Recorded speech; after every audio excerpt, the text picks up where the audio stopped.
Assalamualaikum Pak. Waalaikumsalam. Perkenalkan saya Sulaiman, guru bimbingan konseling SMPN 17. Alhamdulillah saat ini saya mengikuti pendidikan guru penggerak angkatan ke-9. Saya sudah setengah perjalanan, insya Allah 3 bulan ke depan saya tuntas di pendidikan guru penggerak. Nah, saat ini saya memasuki modul 3.1. Pada kesempatan pagi hari ini saya minta waktu luangnya Bapak untuk saya wawancarai.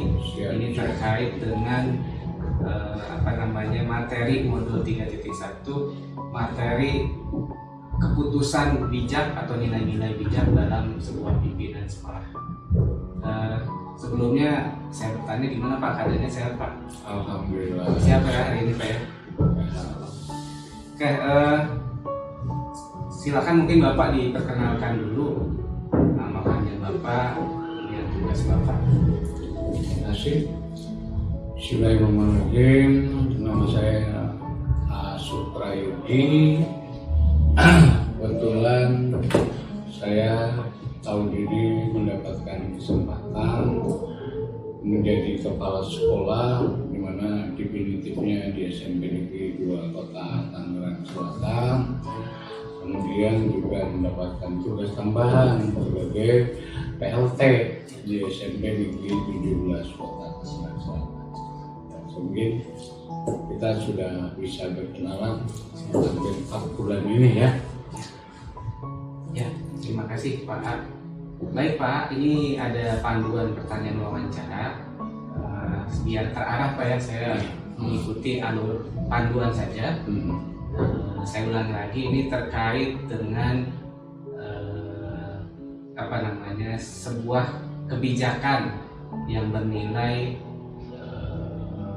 terkait dengan nilai-nilai kebajikan. Oke, pertanyaan pertama Pak, ini selama ini kira-kira bagaimana Bapak dapat mengidentifikasi suatu kasus-kasus yang merupakan dilema etika atau rujukan moral? Terima kasih karena selama ini yang saya lakukan ya tentunya adalah dari informasi-informasi yang saya dapatkan melalui pembina OSIS, melalui para PKS, PKS kesiswaan, masalah-masalah yang timbul di sekolah ini.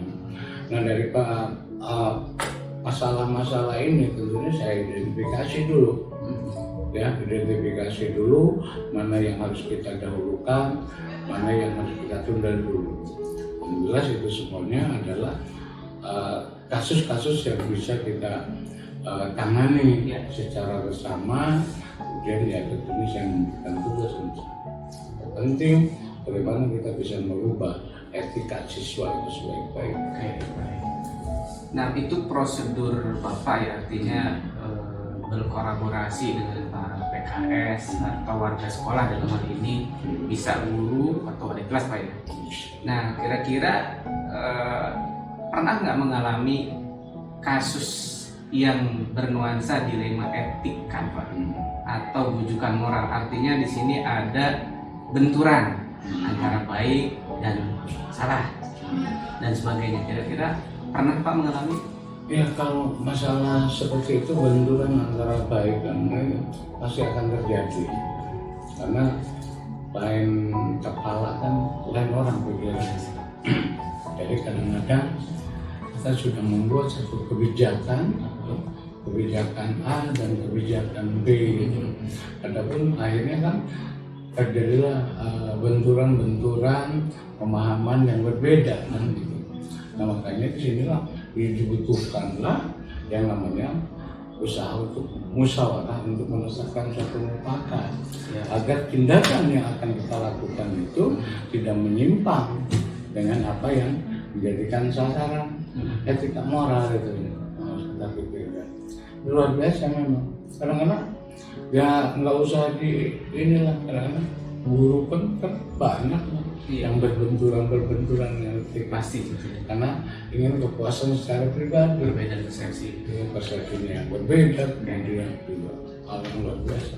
Oke. Makanya Musyawarah ini. Oke, ini masih terkait ini Mbak dengan pertanyaan pertama.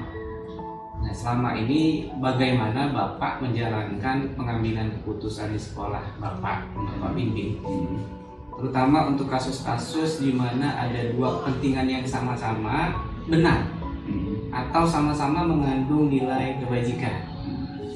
Ada dua keputusan ya atau masalah yang Bapak harus putuskan, tapi dua-duanya mengandung nilai kebenaran atau kebajikan. Nah, itu bagaimana Bapak menjalankan pengambilan keputusan tersebut di sekolah? Kalau keputusan itu kan sama-sama benar gitu. Sasarannya adalah kita kan sebagai pelayan. Otomatis kalau memang keputusan itu benar dan didukung dengan data yang benar, ya saya tidak terlalu repot untuk memutuskan. Karena kan itu udah kewajiban, udah sangat baik sekali. Kecuali ada salah satu yang baik, satu benar. Makanya tadi saya katakan musyawarah dan Dikeluarkan dengan data. Iya.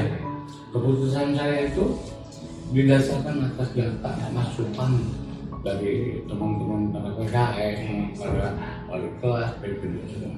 Siap. Oke, terima kasih Pak. Lalu langkah-langkah atau prosedur seperti apa yang bisa Bapak lakukan selama ini terkait tadi musyawarah, kemudian data-data, langkah konkretnya seperti apa Pak? Langkah konkret yang kita lakukan ya tadi kita mengumpulkan data. Prosedur pertama ya kita mengumpulkan data Analisis dari beberapa guru atau beberapa bidang jabatan yang menangani masalah itu, nama dari BK, dari wali kelas. Yang pertama kita mencari data. Setelah kita tahu data, kita pelajari mana nih data-data analisis itu. lah ya. Dianalisis dulu mana data-data yang perlu benar-benar cepat atau yang lama. Maka dari data ini, kemudian saya juga prosedur berikutnya adalah memanggil yang memberikan masukan-masukan, itu semuanya kita inikan. Kemudian dari situ kita musyawarahkan kira-kira mana nih jalan yang terbaik untuk menyelesaikan masalah dari data yang kita dapatkan. Nah, setelah itu ya baru kita melakukan tindakan. Kira itu prosedur yang kita lakukan. Nih Pak, berikutnya nih Pak, hal-hal apa saja yang selama ini Bapak anggap efektif dalam pengambilan keputusan pada kasus-kasus dilema etika? Yang sangat efektif itu tindak lanjut, pendekatan dengan yang mendapatkan kasus yang sangat efektif menurut saya. Karena dengan kita saling menghadapi dengan punya kasus itu, sehingga kita bisa tahu sebenarnya apa sih Akar masalah. apa sih yang membuat Anda membuat masalah yang baik, apa sih yang memberikan kesenangan. Tapi tujuan kita hidup itu mencari sebuah kesenangan, kebahagiaan dulu. Jadi kalau masalah itu menurut baik, lakukan. Tapi kalau masalah itu jelek, ya jangan lakukan. Ya, jadi menurut saya lebih baik gitu ya, dalam konteks penyelesaian masalah yang sangat efektif itu kita bisa berhadapan dengan yang punya masalah dan kita bisa gali keinginan yang ada yang punya masalah itu, sehingga kita bisa memutuskan dan kita bisa menasihati, mengarahkan. Lebih baik menggalikan jalan-jalan yang terbaik. Oke. Baik Pak, kemudian ini kelanjutannya Pak, kalau tadi Bapak bilang terkait dengan efektivitas ya dari keputusan. Nah ini kira-kira hal apa saja nih yang selama ini merupakan tantangan dalam pengambilan keputusan pada kasus-kasus dilema etik? Dari tadi efektivitasnya, sekarang apa nih Pak tantangannya Pak dari keputusan yang Bapak keluarkan atau putuskan? Tantangan itu bisa keluar dari dalam maupun dari luar. Tantangan yang dialami dari dalam, kadang-kadang sebuah kasus diputuskan tanpa data, sangat luar biasa. Kadang-kadang data ini, kadang-kadang data itu nggak komplit, nggak sesuai dengan permasalahan yang kita hadapi dengan nilai TK itu. Kemudian, nah itu yang membuat akhirnya menjadi kendala-kendala yang menghambat keputusan saya sebagai pimpinan. Nah, kadang-kadang ada emosi sesaat dari orang-orang terdekat. Padahal anak itu, ya misalkan anak yang punya kasus itu, malah anak itu masih bisa diperbaiki. Tetapi karena udah saking emosi yang tinggi dan sebagainya, akhirnya kan dia memutuskan, Pak, saya mintanya begini. Tapi kan kita berpikir ke belakang, bagaimana latar belakang anak, dan kita juga jelaskan bahwa tujuan kita itu adalah melakukan pembinaan, bagaimana bisa merubah keadaan. Nah, kadang-kadang juga lambat, wah ini bilangnya kepala sekolah tidak mendukung, ya kepala sekolah seolah-olah menindak atau masalah, padahal bukan itu maksudnya. Kita mendukung kalau memang data itu apa yang ada yang lewat saja. Iya, tantangan dari dalam ya, dari luar. Nah, kemudian tantangan dari luar ini juga lebih dasar. Kalau kita mengambil keputusan yang salah tanpa pertimbangan yang matang, ini tantangan dari luar itu kadang-kadang sekolah dijadikan tempat politikus. Apa itu maksudnya? Artinya gini, jadi banyak orang tua yang anaknya bermasalah, kemudian dia lapor ke RT, ke RW, camat, bahkan sampai ke wali kota. Kemudian juga dilaporkan juga ke dinas pendidikan melalui kekuatan dari dewan. Ya, kadang-kadang itu kan tekanan, sehingga pada saat kita mengambil keputusan kadang-kadang bukan logika, tapi karena emosi. Nah, ini kalau sekolah lakukan tindakan, padahal pada saat melakukan tindakan banyak orang-orang yang dikorban.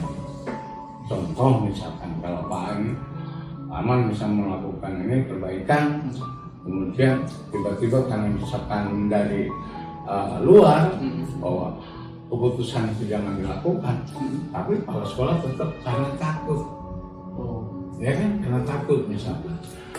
Ya, ujung-ujungnya akhirnya kan yang tadinya udah ada sedikit enggak. Kan ini akhirnya kan karena BP udah berusaha membuat data yang baik, karena desakan daripada politik ini yang menimbulkan akhirnya keputusan kepala sekolah itu tidak objektif, banyak kan subjektif.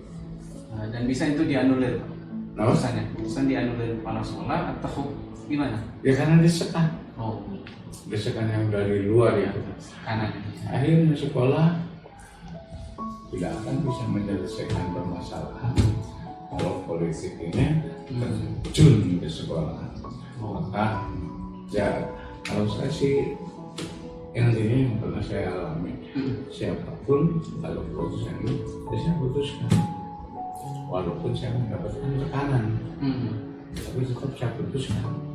Kalau memang ini menurut data dan teman-teman itu mendukung kita, maka tadi dengan adanya musyawarah, karena memakat ini, maka keputusan itu kita lakukan. Sekalipun ada tekanan dari sekolah pun itu tekanan, karena itu adalah kita mau pimpin. Kenapa mau jadi pimpin? Kalau tidak mau tanggung jawab. Intinya berdasarkan data dan analisis ya, kajian ya Pak. Oke, baik Pak. Oke, saya lanjut Pak. Apakah Bapak memiliki sebuah tata kala atau jadwal ya Pak, tertentu dalam sebuah penyelesaian kasus dilema etika? Kemudian apakah Bapak langsung menyelesaikan di tempat atau memiliki sebuah jadwal untuk menyelesaikannya? bentuk atau prosedurnya itu seperti apa Pak? Kalau yang saya lakukan itu lebih baik langsung, tidak terjadwal. Karena kan kasus itu datangnya suatu waktu. Dari mana? Ya saya paling menjadwalkan itu, ada data masukan tentang kasus ini, kemudian paling kita jadwalkan ya kapan kita mau tangani. Kayaknya itu lebih efektif daripada kita jadwalkan seperti jadwal pelajaran. Dalam kasus itu kan munculnya dadakan, nggak bisa kita tentukan dengan jadwal ini nggak bisa. Tapi ada kasus, ada data, kemudian kapan kita menjadwalkan untuk menyelesaikan masalah ini, kan katakan lebih cepat lebih baik. Terus kalau tempatnya di mana Pak kira-kira? Tempat bebas, Fleksibel ya. fleksibel, jangan dijadikan tempat. Kadang-kadang kita tempat nongkrong kalau bisa kan, bagi kita sekarang udah punya tempat aman, lebih asik, Fleksibel ya. lebih Artinya nggak ada ruang khusus untuk penyelesaian sebuah kasus. nggak ada ruang khusus, kecuali kasus-kasus yang sangat istimewa. Bisa Kasus istimewa itu ya kasus-kasus yang artinya nggak jangan sampai ada orang lain tahu kan. private lah ya. Yang diharapkan. Jadi kalau kasus khusus ya kita mintakan ya yang hadir juga ya khusus yang melaporkan masalah. Oke baik Pak. Berikutnya nih Pak, apakah seseorang atau faktor-faktor adakah seseorang atau faktor-faktor apa yang selama ini mempermudah atau membantu Bapak dalam pengambilan keputusan dalam kasus-kasus dilema etika? Nah ini ada nggak peran atau seseorang atau faktor-faktor lain yang bisa mempermudah atau membantu Bapak dalam pengambilan keputusan yang ada unsur dilema etik Pak?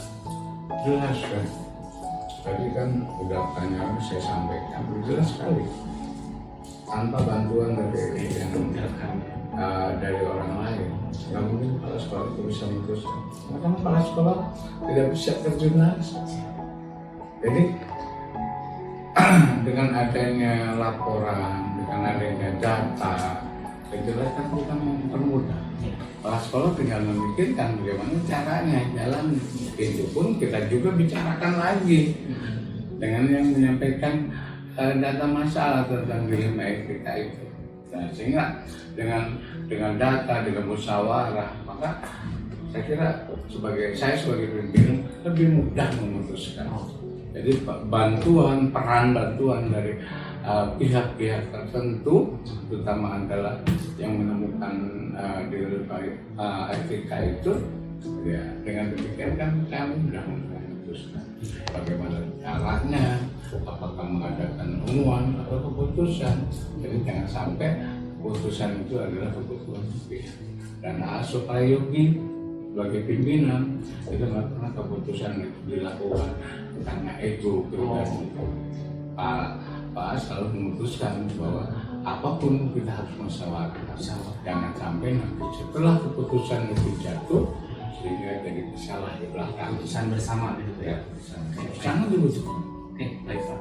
Ini terakhir Pak, dari semua hal yang telah Bapak sampaikan, pembelajaran apa Pak yang dapat Bapak petik nih dari pengalaman Bapak dalam hal pengambilan keputusan dilema etika?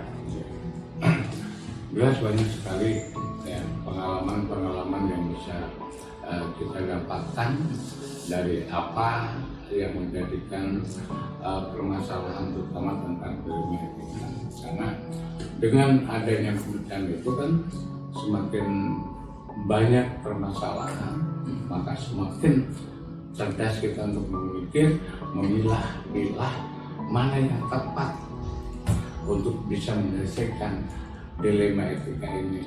Karena dilema etika kan nggak hanya satu sikap, banyak sekali. Nah otomatis kita bisa ini kan, jangan sampai keputusan itu salah karena tindakan dengan rasio emosi. Makanya saya selalu menekankan dalam ini, yuk kumpulkan datanya, kemudian yuk kita musyawarahkan jalan keluarnya, baru kita putuskan. Karena menurut saya musyawarah untuk itu semua ini sangat bermanfaat. Jadi ya, dan itu bisa kita lakukan, bukan hanya untuk misalkan di 17 saja, bisa kita lakukan di luar, termasuk juga bisa kita lakukan di kegiatan rumah tangga. Di rumah tangga juga banyak masalah. Kadang-kadang ada pelanggaran etika yang minta kepada anak-anak kita, kepada cucu-cucu kita. Ya kan kalau kita sudah biasa menyelesaikan masalah di sekolah, ya kan?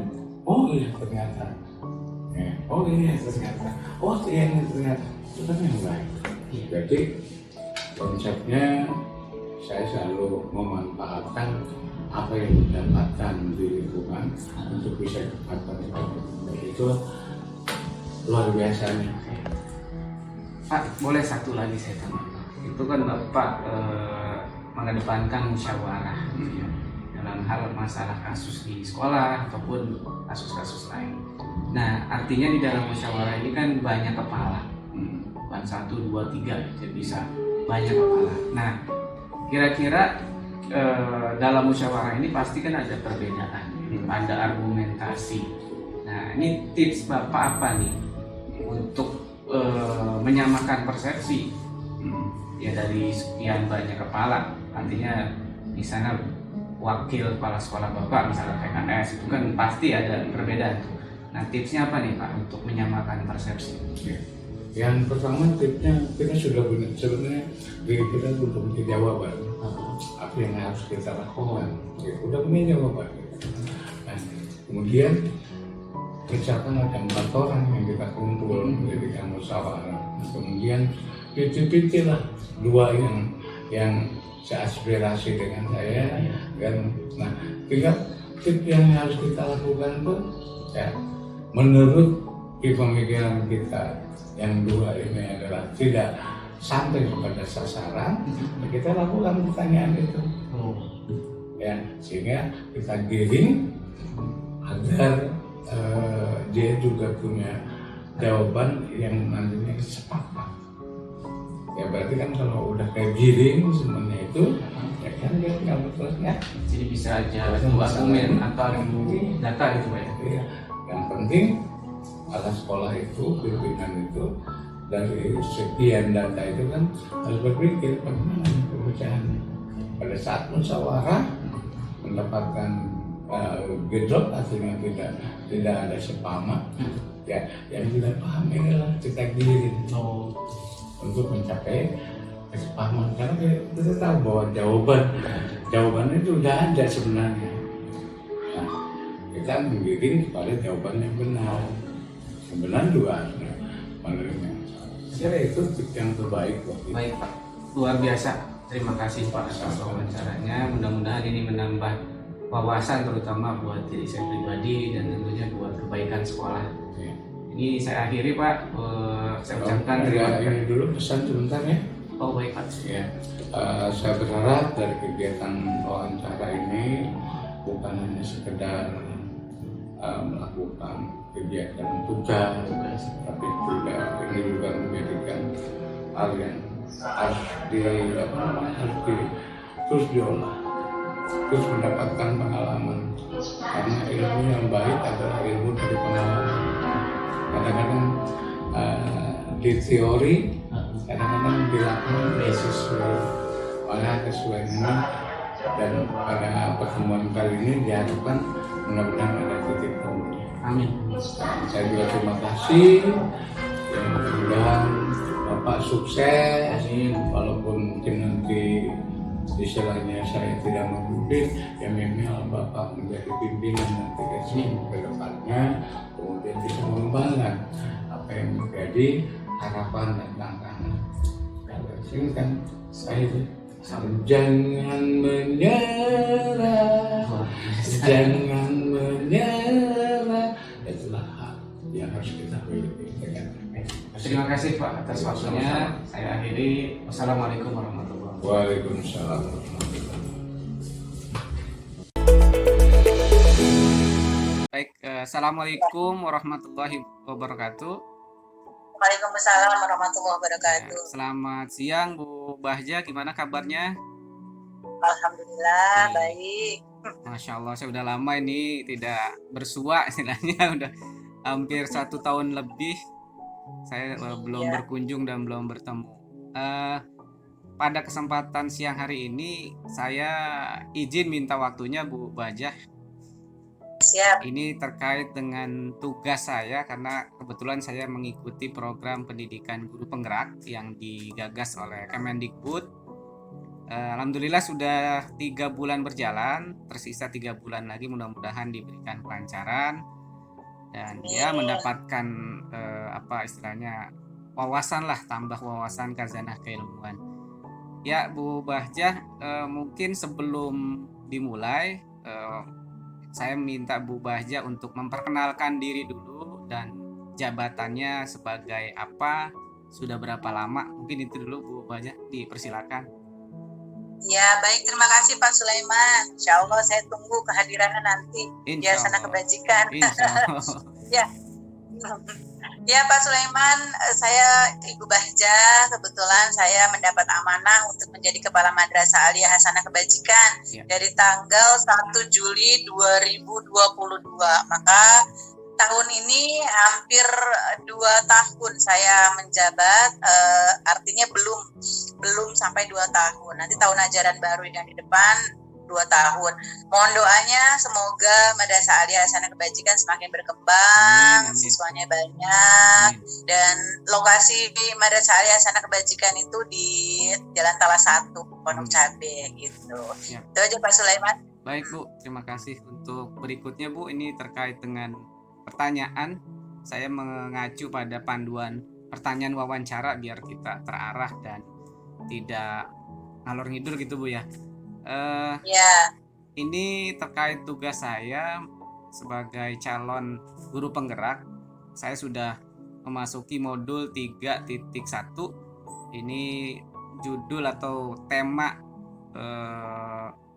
materi ini terkait dengan keputusan atau kebijakan yang diambil oleh kepala sekolah dalam hal ini yang bernuansa nilai-nilai kebajikan gitu Bu. Ada beberapa poin dan alhamdulillah Bu Bahjah sudah memiliki modal itu sebagai kepala sekolah. Baik, langsung ke pertama Bu Bahjah. Selama ini, selama menjabat, Bu Bahjah dapat mengidentifikasikan kasus-kasus yang merupakan dilema etik atau bujukan moral. Artinya dilema etik ini sesuatu yang yang berbenturan antara baik dan tidak baik gitu ya. Artinya ada benturan sesuatu terkait dengan keputusan atau kebijakan yang dikeluarkan Bu Bahjah. Silakan Bu. ya, terima kasih Pak Sulaiman. Ya. Pastinya banyak Pak, pasti banyak sekali kejadian itu, hal-hal terkait yang dimana saya harus mengambil satu keputusan di antara dua hal, baik itu antara yang baik dengan juga yang tidak baik. Iya. Dan itu selalu, kalau ditanya ada atau tidak, itu pasti banyak dan pasti ada gitu. Kalau pertanyaannya sebatas itu, saya katakan itu pasti ada. Oke. Dan hampir semua sekolah pasti ngalamin gitu. Ya. Oke.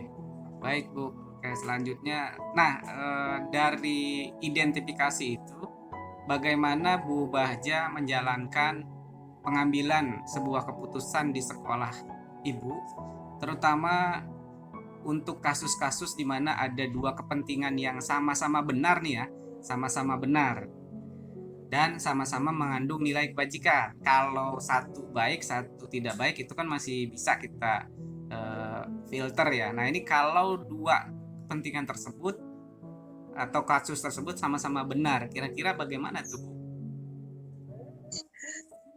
Setiap pengambilan keputusan Pak, saya tidak pernah mengambil keputusan sendiri. Oke, baik. Jadi selalu saya diskusikan dengan tim saya di sekolah. Baik. Terutama salah satunya gini, kalau kasusnya berkaitan dengan murid, pasti saya akan koordinasi dulu dengan bagian kesiswaan gitu.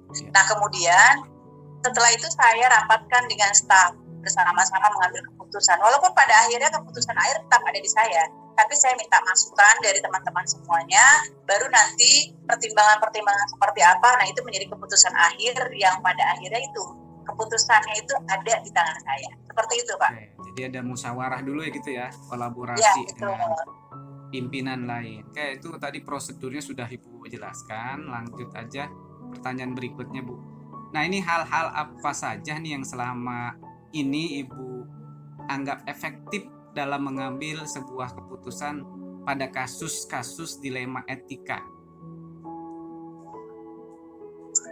Kalau dilema etika itu kan bukan hanya antara baik dengan baik, tapi antara baik dan tidak baik ya Pak ya. Benar. Nah, oke.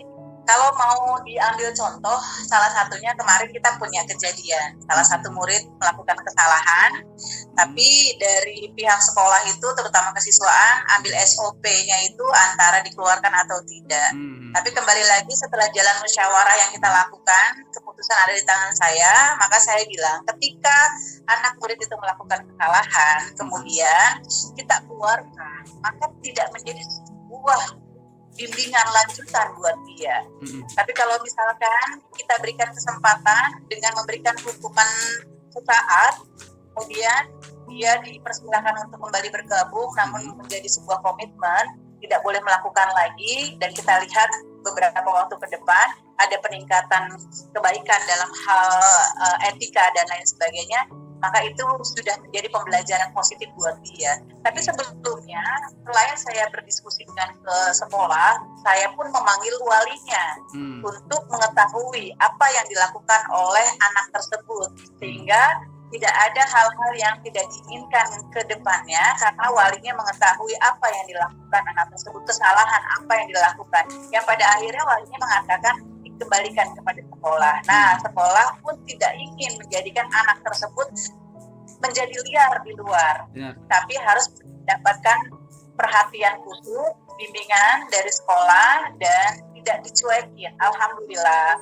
perubahannya positif. Dia sekarang berlanjut sekolah dengan nilai etika akhlak yang lebih baik lagi, adabnya luar biasa, bagus sekali. Seperti itu, Pak. Luar biasa. Saya jadi terharu gitu, artinya sebuah kebijakan yang berat sebenarnya itu ya Bu ya, karena ada dalam satu organisasi ada perbedaan, itu dinamika gitu ya. Tapi sosok kepala sekolah yang menjadi istilahnya keputusan akhir gitu. Baik Bu, nah dari keputusan tersebut atau kebijakan yang Ibu ambil, kira-kira apa nih tantangan dari keputusan pada kasus-kasus dilema etik yang sudah Ibu jabarkan tadi, contoh kasus tadi, kira-kira apa Bu tantangannya? Ya, tantangannya pastinya ada banyak orang lain yang tidak menerima atau khawatir. Oke, seperti tadi saya ulangi, kasusnya anak ini melakukan kesalahan, ya, kemudian katakanlah dia mencuri gitu ya, kemudian saya berikan kesempatan, awal diskorsing dulu, kemudian akhirnya kembali lagi ke sekolah karena saya bicara tentang perhatian khusus yang diberikan.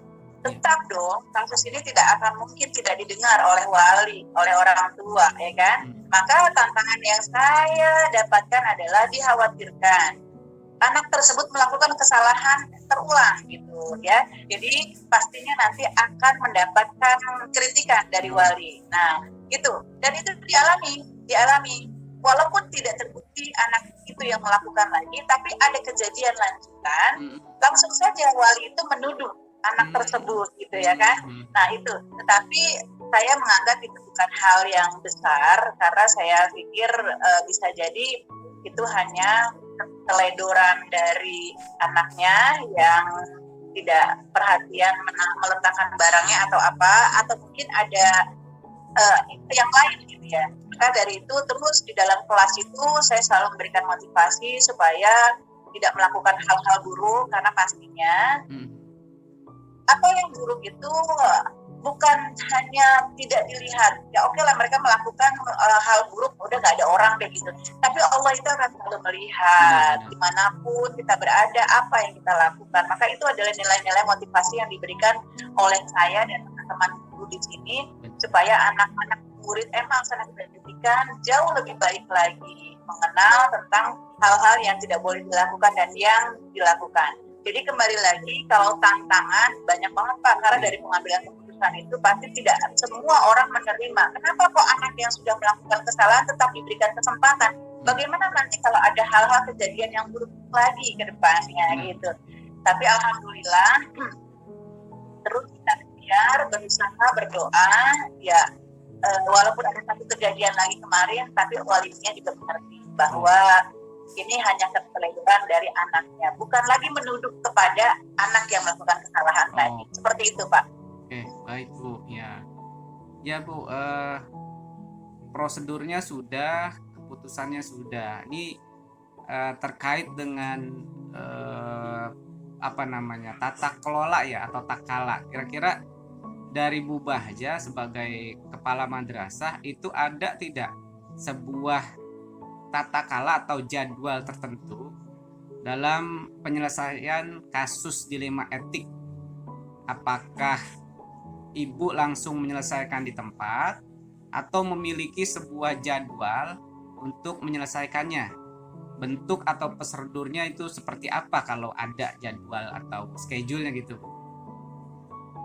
Ya, kalau jadwal sebenarnya di Emahsana Kebajikan ini mungkin Bapak sudah tahu lah bagaimana kalau saya dulu ya cara mengajar seperti apa, karena setiap saat, setiap waktu itu selalu mengedepankan komunikasi yang baik antara anak-anak dengan guru. Nah kemudian untuk di sekolah Emahsana Kebajikan saat saya menjabat menjadi kepala madrasah, hal-hal kecil itu selalu saya bicarakan di ruang guru, sehingga apalagi berkaitan dengan siswa itu saya sampaikan kepada kesiswaan.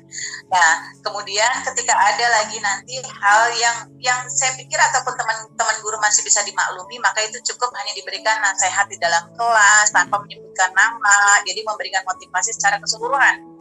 Ibarat kata kita menyinggung pada satu orang tetapi tidak menyebutkan nama di dalam kelas, lebih kepada memberikan motivasi secara keseluruhan untuk tidak melakukan hal-hal yang tidak baik. Akan tetapi kalau sudah kelakuan yang tidak baik itu dilakukan, maka kita harus membuat tindakan tegas. Tindakan tegasnya itu lagi berawal dari musyawarah yang disampaikan oleh guru, kemudian meminta pendapat dari saya, yang pada akhirnya kita panggil orang tuanya. Kita panggil orang tuanya untuk melakukan diskusi ataupun juga silaturahmi pastinya ya. Kemudian membicarakan tentang anak tersebut, kenapa ini bisa terjadi seperti ini, dan kemudian ya harus mengerti dulu. Artinya gini, kadang-kadang ketika anak melakukan kesalahan di luar, banyak juga orang tua yang nggak tahu nih anaknya dianggap baik aja gitu kan ya. Jadi saya pikir sebelum kita melakukan tindakan, kita panggil dulu walinya untuk kita berikan informasi, kemudian diskusi, silaturahim, dan pastinya bincang-bincang supaya kedepannya anak ini lebih baik lagi dan mendapatkan perhatian. Jadi kalau ditanya tentang jadwal, sepertinya kalau MA ini kalau untuk jadwal memotivasi, memberikan anak-anak pemahaman pengertian pasti setiap hari ya Pak ya. Tapi kalau ada kasus-kasus tertentu yang dianggap berat, nah itu yang harus kita tindak lanjuti gitu. Seperti itu aja Pak. Baik Bu. Oke Bu, ini terkait dengan faktor apa nih Bu ini yang selama ini dapat mempermudah atau membantu Bu Bahja dalam mengambil sebuah keputusan terkait dengan kasus-kasus dilema etik. Jadi faktor apa nih Bu yang berkontribusi bisa mempermudah keputusan Ibu? Ya, baik Pak Sulaiman, pastinya komunikasi. Itu adalah hal utama di antara kita. Saya dan teman-teman wali kelas di sini itu akan selalu berkomunikasi baik. Jadi kalau wali kelas itu kan berhubungan dengan wali murid ya. Dan kemudian juga berhubungan langsung ke siswa. Jadi kalau memang ada hal-hal yang bisa didiskusikan, maka didiskusikan. Jadi kalau misalkan apa-apa, saya selalu mengedepankan komunikasi yang baik antara wali dengan wali kelas, sehingga nanti bisa melaporkan kepada saya untuk wali kelas.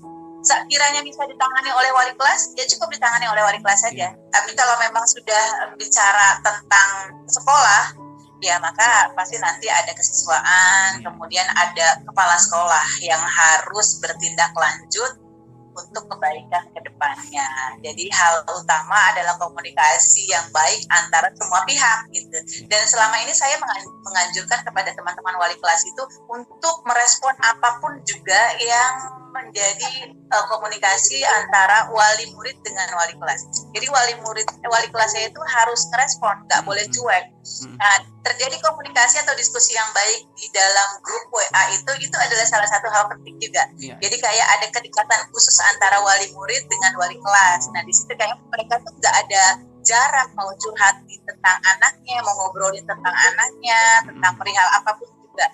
Jadi itu adalah hal yang saya anjurkan ke teman-teman wali kelas itu, Pak Sulaiman. Jadi kunci utamanya komunikasi dengan warga sekolah gitu Bu ya, termasuk wali siswa.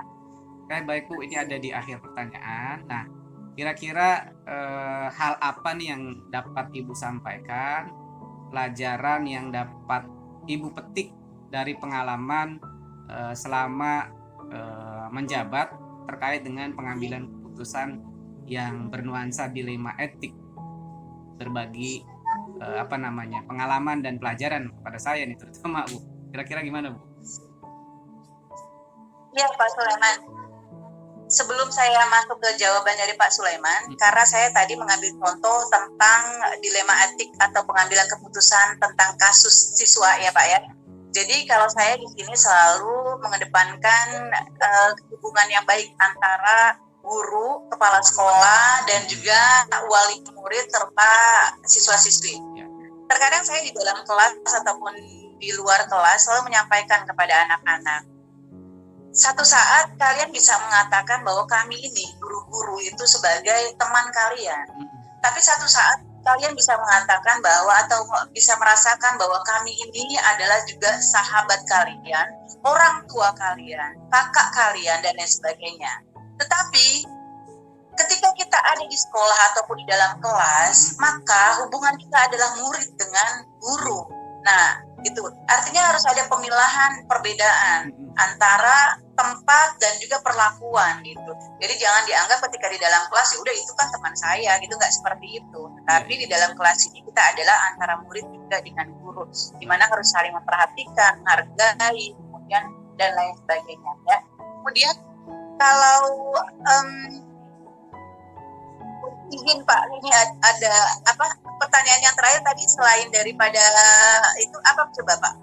Pelajaran apa yang bisa dikasih? Pelajaran apa yang Ibu petik dari keputusan yang Ibu ambil ya? Baik. Mohon maaf barusan ada tamu jadi agak terganggu ya. Ya, kembali lagi kepada yang saya sampaikan tadi di awal Pak Sulaiman.